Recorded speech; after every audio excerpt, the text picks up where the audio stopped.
this like earlier today when I was kind of setting up the stream and stuff.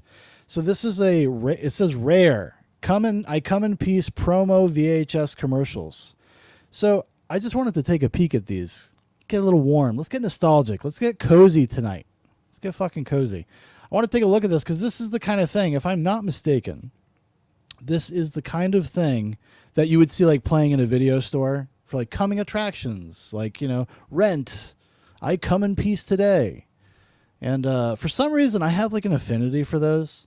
I have a lot of memories of going to various mom and pop video stores with like my dad growing up.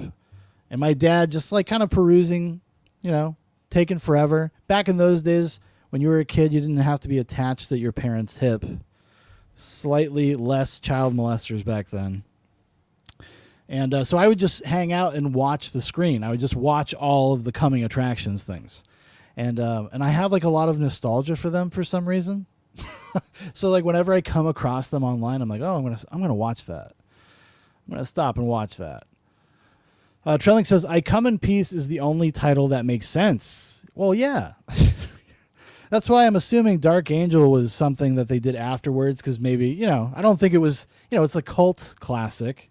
It wasn't exactly a giant movie when it came out. Although I remember it being all over the place. That could just be more indicative of my family, though. In my house, this was a big movie. Amongst my, like, relatives, like all the cousins and stuff, this was kind of a thing. Trembling says, Matthias Hughes sang it constantly while killing people with the drug. Well, yeah. I know. It makes sense. But, I mean, I guess they were just... I have to imagine it was because they're like, well, that doesn't... It only makes sense if you've seen the movie, right? You have to... If you're just trying to sell it on just like a poster and a title, maybe they thought Dark Angel, while way more generic, would just be kind of more enticing because it's kind of like a direct-to-video movie title, you know? Anyways, let's check this out. See what we got here.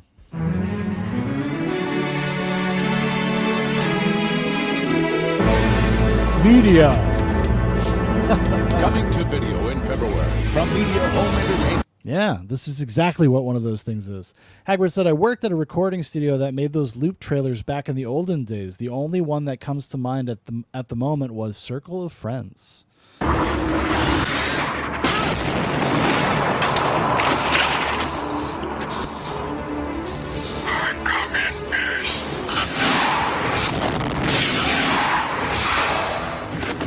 Free, well-armed. I mean, I'm just getting stoked.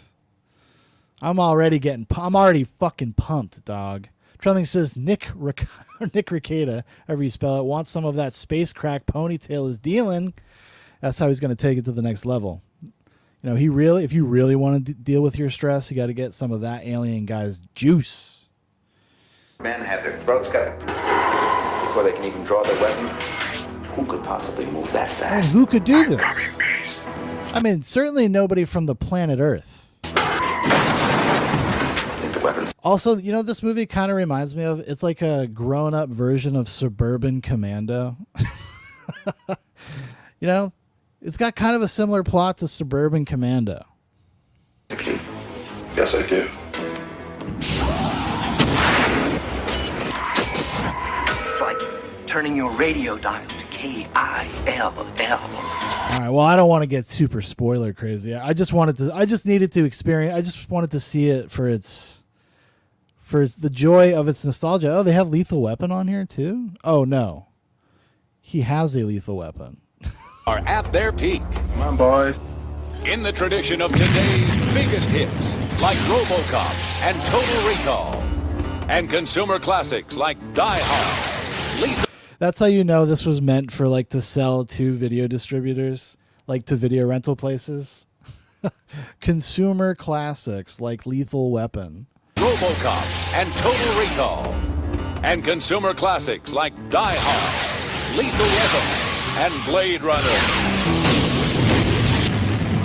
Future tech. Dude, that's how we got to go back to that. We should start referring to popular movies as consumer classics.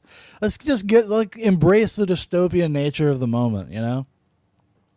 Check out these consumer classics. And the extraterrestrial collide head-on with a hard-hitting hero from the present actually, like watching this trailer, it really does remind me a lot of Suburban Commando. It's been a while since I've watched this. I watched it a lot as a kid, but I've only seen it once or twice in the past like decade. In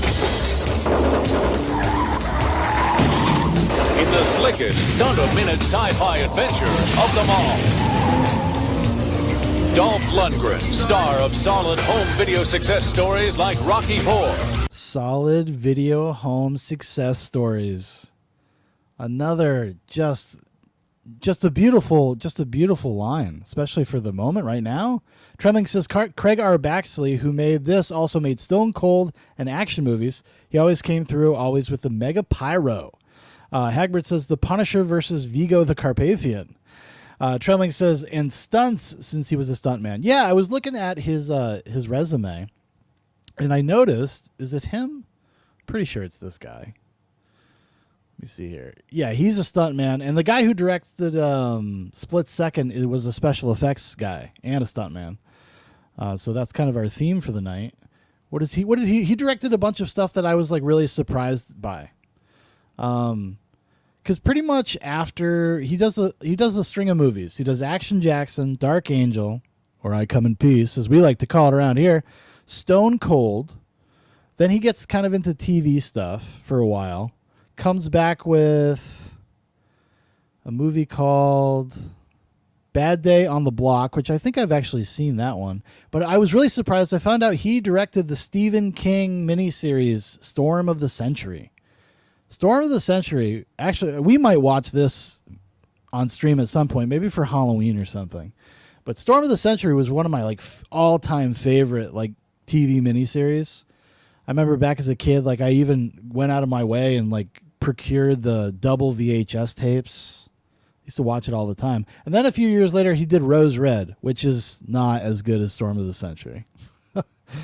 Yeah, but I was surprised at how many of his movies I had actually seen. I've even seen some of his TV movies. Twilight Man, I've seen that.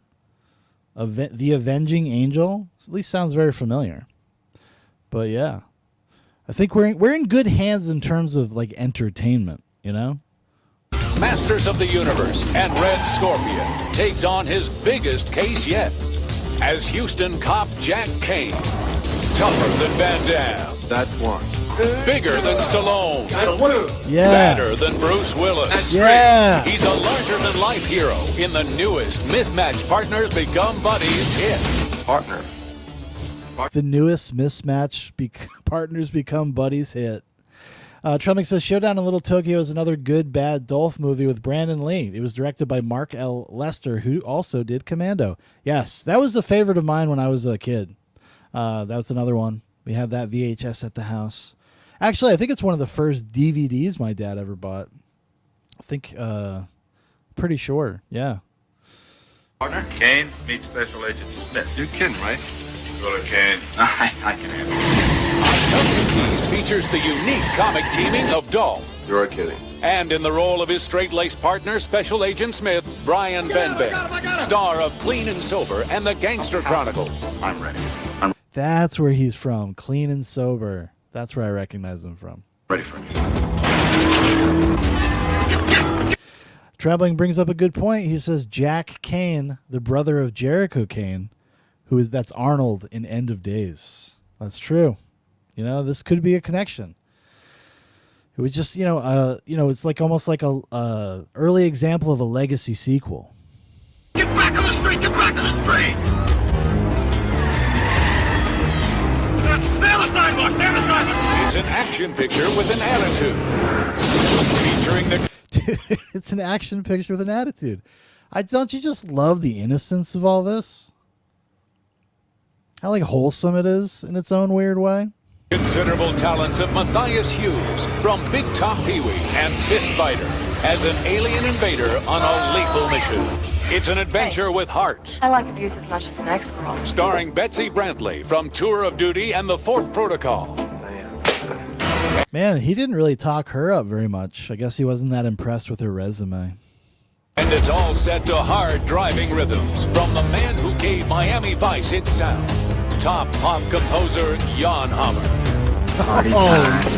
Oh my God, are you guys pumped Are you as fucking pumped as I am to watch this movie? Jan Hammer, dude. Come in Peace will come to home video with a major print advertising campaign, national publicity blitz, and point-of-purchase clout. And out of this world... I tell you what. If I am a small mom-and-pop video rental place in 1990, I'm ordering at least 15 copies of this. I'm pushing it on everybody. That's what's happening when I watch this promo. POP program, counter card window display, big 4-color theatrical size poster, and a can't-miss large-as-life 5-foot-tall 5-color standee of Earth's newest illegal... Dude, I need this. Dude, he could go right back there with my boy, with Mike. My two angels on either side, my angel and my devil. Trelling says, it's strange to me that Arnold never did a movie with Dolph or Van Damme as the bad guys. Maybe he didn't want to help out other European action guys. Yeah, I think there's a reason why they never really intersected at all, any of those major action stars. Because they were very egocentric dudes. I mean, Sylvester Stallone is infamous egomaniac. Basically after Rocky II. Like, he just becomes a nightmare to work with. Trembling says, I badly want a release of this Jan Hammer score, but there are several of his scores that have no official release. It's really? See, nobody's gotten here yet. We haven't gotten to this time of critical reassessment, you know? We gotta, once people start talking about Cyborg again on the reg, you know, then we'll know we're close. We're close to a reassessment of I Come in Peace. Alien that's bound to be a hit with consumers. And both retailers and distributor sales representatives have a chance to win big with the I Come in Peace Killer CD contest. Your chance to get a slice of the action. Play to see if you're the winner of an all-expenses-paid trip for two to Hawaii. Or one of... What? 20 Sony portable CD players, or one of 1,000 Wild at Heart soundtrack CDs. What? When we launch I Come in Peace, your rental success will be out of this world. Yeah, I want to see the Venn diagram of the I Come in Peace crowd and the Wild at Heart crowd. I'm sure there was a lot of crossover at the time. So shoot us your order now. Wild at Heart, though. What a picture. What a great fucking movie. Is that an order? Order date January 22nd, 1991. And be there when the action hits the street. Street date February 6, 1991. I Come in Peace and Dolph Lundgren are the most explosive home video firepower ever put on cassette. Yes. Well, I'm in. That's enough. I've seen enough. I'm ready to go. I'm hot to try. I mean, how can I not be after that? Oh my God, explosive. Another consumer success.